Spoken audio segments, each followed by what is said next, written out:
So pick up the phone, you know he's only calling because I'm alone too. Don't let him in, no, I can't get him out again free. Don't be afraid, you know you're gonna wake up in his bed in the morning. Assalamualaikum warahmatullahi wabarakatuh. Perkenalkan, saya Alvin Helen Distiani dengan NIM 01124167 dari semester 4. Di sini saya akan memberikan edukasi tentang penggunaan kondom yang benar. Berikut adalah materinya. Selamat pagi, Mbak. Pagi. Sebelumnya kalau boleh tahu dengan Mbak siapa? Saya Ika. Ini maunya dipanggil Mbak, Ibu, atau apa? Panggil Mbak saja. Baik, halo Mbak Ika. Perkenalkan, saya Alvina. Saya mahasiswa praktek dari Budi Waluyo. Nah, kedatangan saya kali ini adalah untuk memberikan edukasi dan penyuluhan kepada Mbak Ika terkait cara penggunaan kondom yang benar. Tujuannya untuk mencegah kehamilan, mencegah infeksi menular seksual, dan mencegah yang namanya HIV. Untuk prosedurnya nanti Mbak Ika cukup mendengarkan dan memahami apa yang saya sampaikan. Tempatnya di sini saja, waktunya kurang lebih 10 menit. Apakah Mbak Ika bersedia? Iya, bersedia. Baik, kita mulai ya. Ya. Pertama, saya akan memberikan penyuluhan tentang materi terlebih dahulu ya. Nah, sebelum kita mulai, apakah Mbak Ika tahu apa itu kondom? Kalau yang saya tahu itu kondom hanya sebagai kabel, Mbak. Benar sekali. Nah, apa itu kondom? Kondom adalah alat kontrasepsi yang aman, efektif, dan mudah untuk didapat. Selain itu, fungsi dari kondom adalah untuk membantu dan melindungi akseptor dari penularan infeksi menular seksual serta HIV.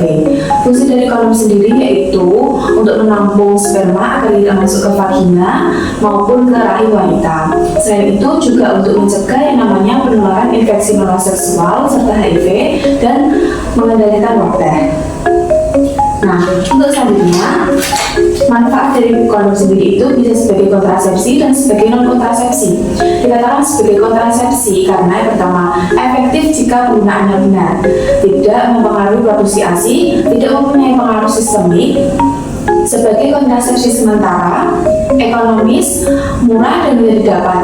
Bisa didapat tanpa pemeriksaan khusus maupun resep dari dokter.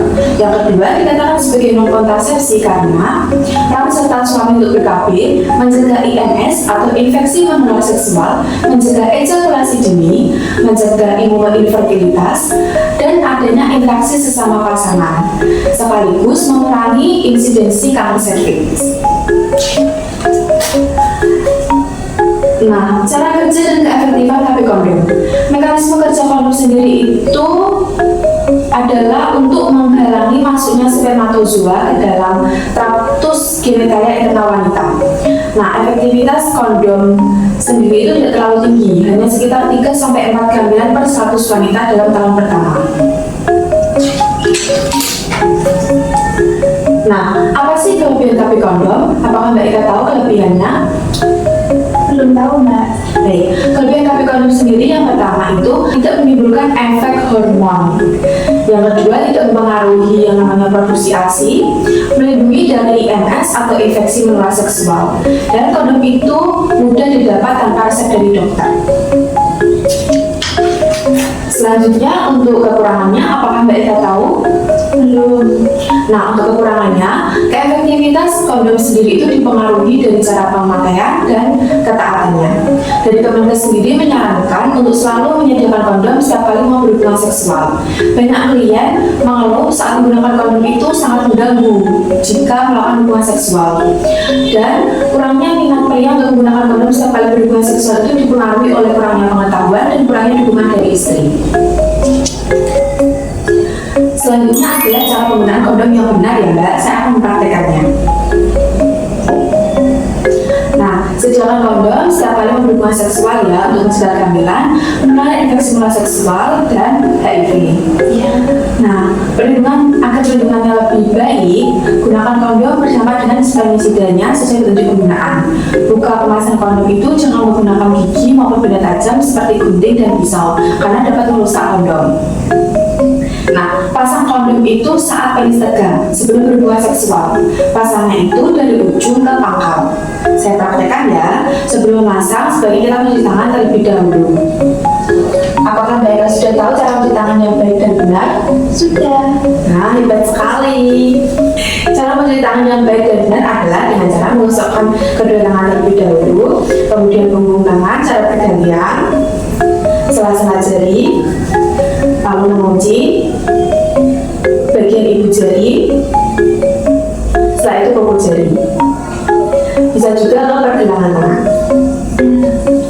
Buka kondom.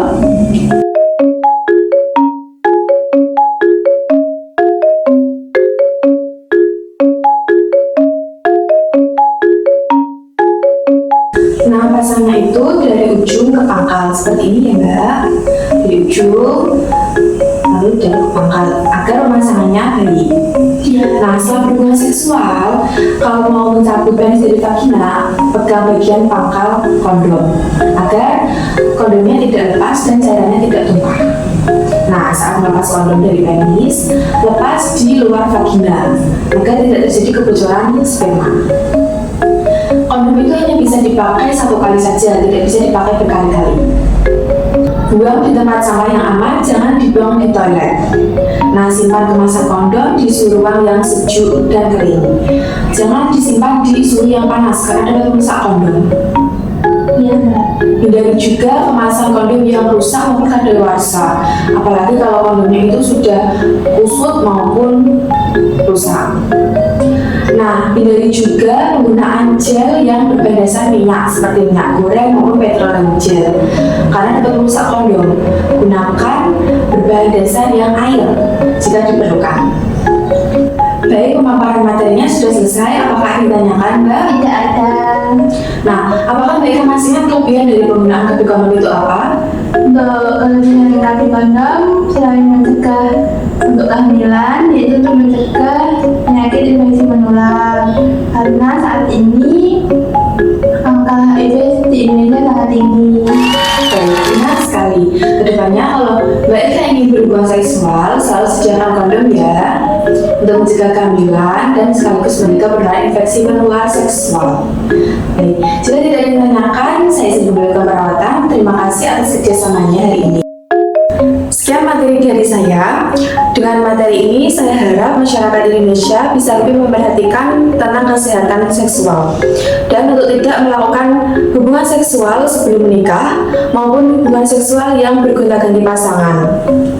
Sekian, terima kasih. Apabila ada kata-kata dari saya yang menyinggung, mohon maaf. Wassalamualaikum warahmatullahi wabarakatuh.